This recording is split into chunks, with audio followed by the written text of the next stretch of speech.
Breaking news आ रही है चीन से, जहां कोरोना वायरस के नए विस्फोट के कारण अब भुखमरी जैसे हालात बन गए हैं। पहले चीन के कुछ शहरों में सख्त लॉकडाउन लगाया गया, फिर वायरस को और जकड़ने के लिए सख्ती बढ़ा दी गई और अब हालत यह है कि घरों में कैद लोगों के पास न खाने का सामान बचा है, न घर से निकलने की इजाजत है और न ही खाने पीने का सामान खरीदने के पैसे बचे हैं। सबसे बुरा हाल चीन के शियान प्रांत का है।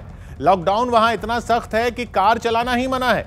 मतलब काम जरूरी या गैर जरूरी जैसा कोई पैमाना नहीं, लोगों के लिए कार चलाने पर ही पूरी तरह से रोक है।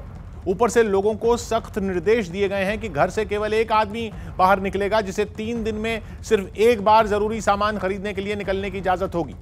3 दिन में केवल एक बार घर से निकला जा सकेगा। सख्ती की हद यह है कि जिसने भी नियम तोड़े उसे 10 दिन की जेल और 500 युआन, मतलब भारत के रुपए के हिसाब से करीब 6000 रुपए का जुर्माना भी। ऊपर से गैर जरूरी या कम जरूरत के सारे काम धंधे बंद किए जा चुके हैं। हालत यह है कि लोग वहां के सोशल मीडिया पर सरकार के खिलाफ गुस्सा निकाल रहे हैं। कोई खाने पीने का सामान मांग रहा है, कोई ये शिकायत कर रहा है कि जरूरी चीजें दुगने दाम पर बिक रही हैं। लोगों की कमाई खत्म हो गई है, भूखों मरने की नौबत है। मतलब यह कि दुनिया भर में वायरस बांटने वाले चीन के खुद के कुछ शहरों में इसी वायरस की वजह से लोगों के सामने भूख से मरने जैसे हालात बन गए हैं। एहतशाम हमारे साथ जुड़ रहे हैं। एहतशाम, और क्या पता चल रहा है चीन से?